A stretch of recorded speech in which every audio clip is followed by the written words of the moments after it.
एक काली नोटबुक अचानक आसमान से गिरी। अजीब बात तो यह है कि बारिश भी उसे डरती है और उसके करीब जाने की भी हिम्मत नहीं करती, मानो वह किसी देवीय शक्ति से घिरी हो। यह अजीब नजारा पास से गुजर रहे एक लड़के लाइट ने देख लिया। लाइट एक होशियार और शांत स्वभाव का लड़का था। वह उत्सुकता से नोटबुक को उठाकर अपने घर ले आया। नोटबुक खोलते ही उसने उसमें एक अजीब और गरीब नियम पढ़ा, जो भी इस नोटबुक में किसी का नाम लिखेगा वह मर जाएगा। लाइट को यह एक मजाक लगा, लेकिन तभी टीवी पर एक अपराधी की खबर चल रही थी। उसने बस यूं ही टेस्ट करने के लिए उस अपराधी का नाम कुरोसावा ताकेशी नोटबुक में लिख दिया। अगले दिन जब वह उठा तो उसने देखा कि वह अपराधी सच में मर चुका था।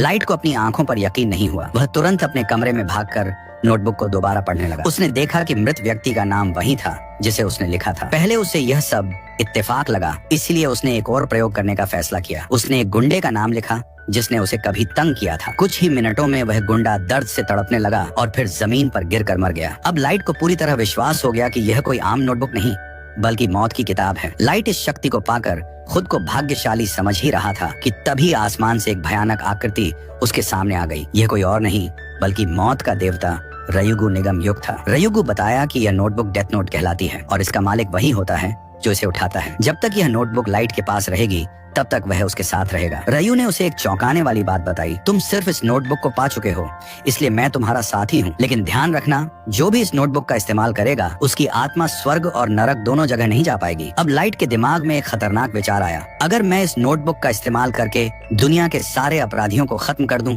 तो यह दुनिया एक आदर्श स्थान बन जाएगी। इसके बाद दुनिया भर में अपराधी अचानक मरने लगे। सबका मौत का कारण दिल का दौरा था। धीरे धीरे लाइट को लोगों की जिंदगी और मौत को नियंत्रित करने में मजा आने लगा। वह खुद को न्याय का देवता किलर कीरा मानने लगा। लेकिन यह मामला जल्दी ही पुलिस के ध्यान में आ गया। दुनिया के अलग अलग हिस्सों में अपराधियों की एक ही तरीके से मौत हो रही थी।